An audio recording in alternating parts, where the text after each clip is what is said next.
Chapter 1. She was the fairest virgin in Florence. Or so it was said of Bianca Maria Rosa Pietro d'Angelo.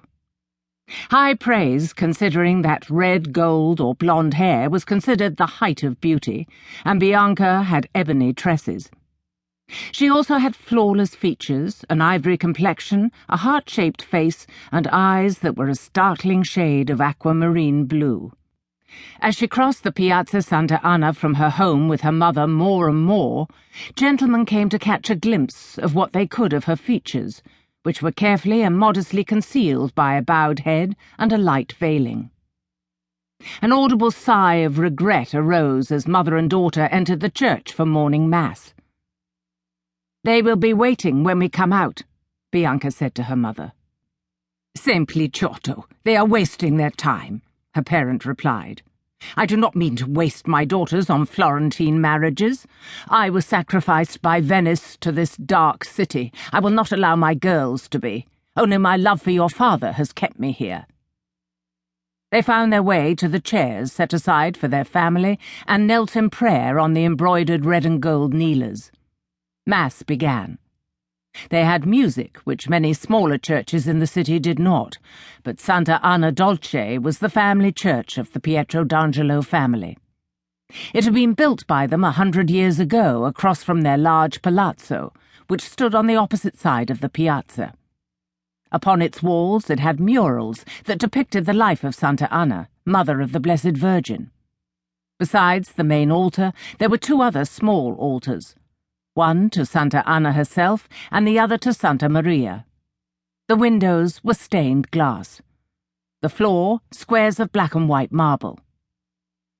The Pietro d'Angelo wealth generously paid the livings of the 3 priests and the small choir that served it. The choir was a mixture of eunuchs and ungelded men with rich, deep voices. As long as they sang, they received a small stipend and were allowed to live in a dormitory attached to the church. The choir was a particularly excellent one, and much envied by its neighbours. As their voices died, Oriana Pietro d'Angelo sighed softly with relief. Mass concluded. She had a busy day ahead of her and little patience for piety, except where it benefited her. Father Bonamico was waiting for them at the door to the church. He was a chatty old man and fond of the Pietro d'Angelo children. "Bianca's prospective suitors grow more each day," he noted, nodding approvingly. "Word of her beauty spreads."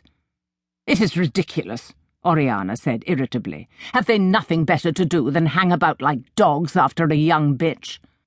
I must speak to Gio about seeing that the piazza is cleared when we cross to the church and back. Next they will be stomping and hooting at her. Her reputation will suffer then, though she be as innocent as a lamb." "They have too much respect for your husband to do that," the priest responded. "They are afraid of him, you mean?" Oriana answered dryly.